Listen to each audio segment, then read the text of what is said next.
Nagaan waaqayyoo waaqa jiraataa isiniif haa baay'atu. Barattootaa fi hordoftoota meetii chaanal akkam jirtu nagaa keessanii? An nagaa kooti galata waaqayyoo isinis baga nagaa keessan taatan jechaati. Warra reefu bara meetii chaanalitti dhuftan Nooraa welkaam baga nagaadhaan dhuftan isinii jedhee jira.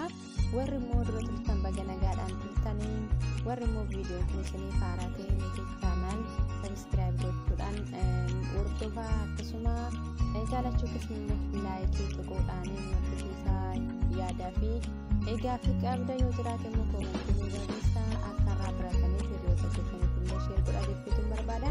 Egaa irra qabadhee kanan yaadde kirii irraatii akkamittiin akka abaaboo adda addaa hojjetachuu dandeenyu isinitti argisiisa jechuudha. Egaa isa duraa firii qopheeffachuu qabdu firooshiis egaa wanta sirrii barbaadame gosa barbaadame jechuudha. Innis agarsiisuudhaaf kanaanis agarsiisuuf qabadhee dhufe kana jechuudha. Haa ta'u garuu maalitti goonaa kan jedhuu fi wanta garaagaraa gubbaatti daandii gubbaa gaxumuree bakka barbaachisetti dabaluu dandeenya. Akkasuma kanneen akka mataatti godhatan miidhaginaa fi isa gubbaatti illee dabalachuu dandeenya. Wanta baay'ee irratti hidhuu dandeenya jechuudha. Akka miidhagina caalamuu dabalaniif jechuudha. Kanadha. Akkaataa hojiisaa haalaan gimmaata isinitti agarsiisee fi gadhiiseen ture kalee guyyaa darban keessatti jechuudha. Innis immoo kirrii diimaarraa bifuma kana fakkaatuun abaaboo hojjetteen ture jechuudha. Haa ta'u garuu garaagarummaan inni qabu gaafa naannessinee marru malee garaagarummaa hin qabu jechuudha.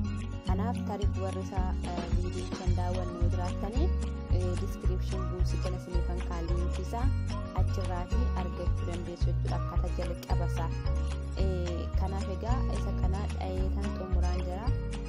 Jalqaba egaanii jalqabuu 8-8 dhaa ture jechuudha. Akkasuma gara xumuraatti immoo torbaanis jaanis dhayeera. Maaliif jalqaba garaa keessatti egaa abaaboon egaa daraaru garaa xiqqaatiif jalqaba miti gara dhumaa gubbaatti gurguddatee daraara.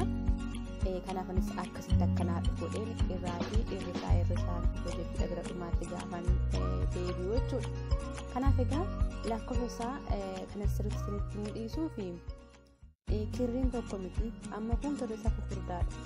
Otoon gizee lama qofaan keessa deeffadhe isiniin jedhe isin immoo kirrii qaqallaa qabdu yoo ta'e gizee lama kan isin deeffattan kirrii sankootti illee tokko ta'uu danda'a jechuudha. Kanaaf akkaataa kirrii keessanii gubbaarratti hundaan lakkoofsi ittiin dhaattan immoo kanaaf egaa akka ittiin hojjettee xumureera jechuudha.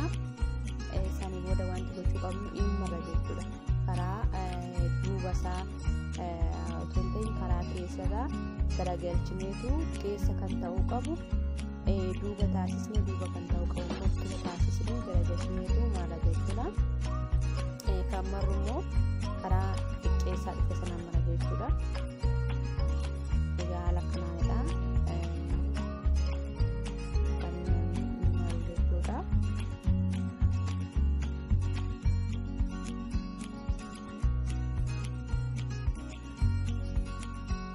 Erga martanii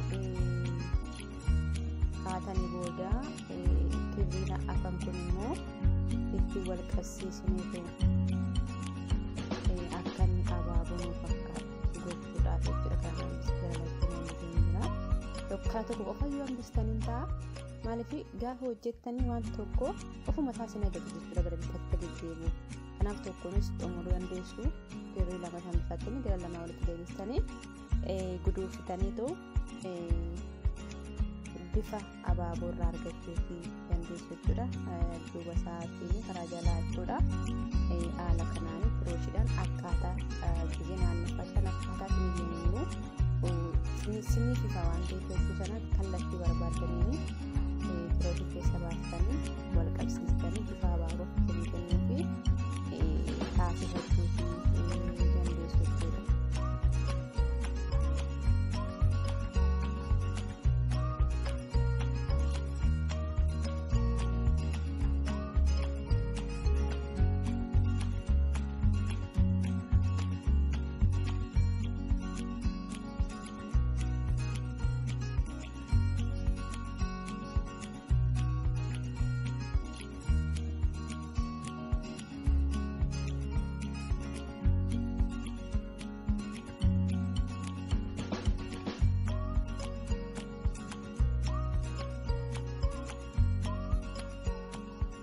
amma gara xumuraatti fidee jira. Kunoo bifa abaaboo arganii jira jechuudha.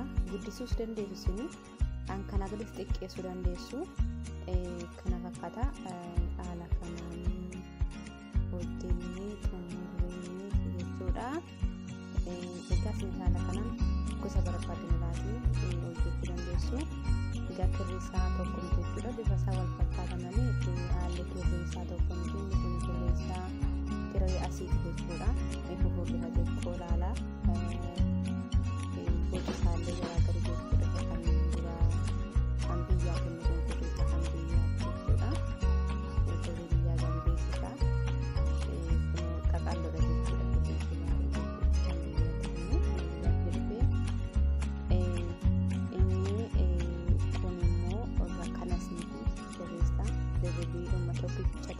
Dhumatti achitti furdaadha jechuudha. Inni biyyaa garuu dirribiidha lama garuu immoo qaqalloodha jechuudha. Kana fakkaataa waan daawwattanii